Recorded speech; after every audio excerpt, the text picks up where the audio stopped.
One of the most proudly touted features of Bitcoin is its maximum supply of 21 million. The reasoning goes that this property makes it similar to limited resources, such as gold. But what happens when all 21 million Bitcoin are mined? First, let's do a quick recap of how Bitcoin mining works. New Bitcoins enter circulation via a process known as mining. This involves users operating powerful computers to solve cryptographic puzzles in order to add blocks of transactions onto the blockchain. In return, they earn block rewards for their efforts. When Bitcoin was just created, each block added would earn miners 50 Bitcoin. After every 210,000 blocks, or roughly every 4 years, a Bitcoin halving occurs, which slashes rewards by half. So far, there have been 3 halvings, so each block added now earns miners 6.25 Bitcoins. The next halving is set for sometime in April 2024, where the block reward will drop further to 3.125 Bitcoins. You can probably see where this goes.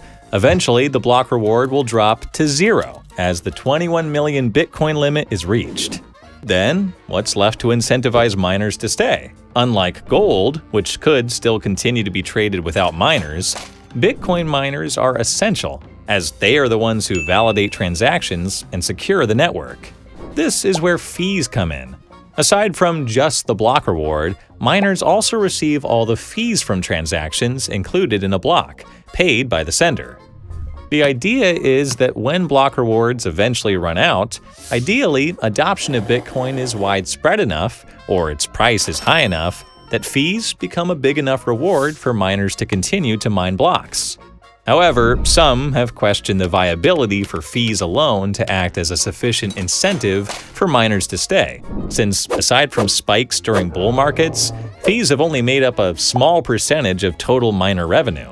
Though recent developments with Bitcoin ordinals has led to skyrocketing fees in the midst of a bear market, this is definitely a boon for miners, but it remains to be seen if this will be sustained into the indefinite future. Another potential income source could be via participation in demand response programs. These incentive programs involve large users of electricity, such as Bitcoin miners, getting paid for voluntarily pausing operations in order to balance out load on the electrical grid. In Texas, where wind and solar energy is on the rise, miners have earned up to 10% of their revenue via these programs, which will likely become more common as renewable energy capacity expands.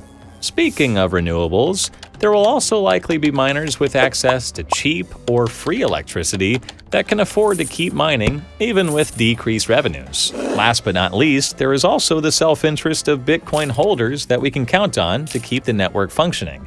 We may eventually have major investment funds hold Bitcoin in their portfolio, or even countries which adopt it as a reserve currency.